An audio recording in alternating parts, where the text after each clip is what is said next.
সকলকে স্বাগতম জানাচ্ছি। আমাদের প্রতিষ্ঠানের নাম হচ্ছে জেসিবি সায়েন্স ক্লাব।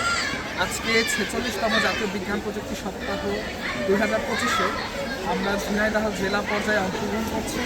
এখানে আমাদের বাঁচতে চাই শিরোনামে 3টা প্রজেক্ট রয়েছে। আমি প্রজেক্টগুলোর বিবরণে যাচ্ছি না, শুধু পরিচয়গুলো দিচ্ছি।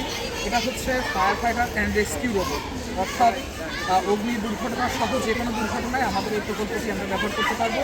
এটা হচ্ছে যারা স্কুল কলেজ পড়ুয়ার শিক্ষার্থী আছে তাদের সুরক্ষার জন্য তৈরি করা জেসিবি বিজ্ঞান ক্লাবের একটা ওয়েবসাইট। এটার নাম হচ্ছে বাঁচতে চাই। আমরা একটা শিরোনাম দিয়ে কাজ করছি, সেটি হচ্ছে শৃঙ্খলার সাথে আগামীর পথে নতুন বাঁচার স্বপ্ন নিয়ে এলাম। আর এখানে যেটা রয়েছে এটা হচ্ছে আমাদের ফার্মিং রোবট।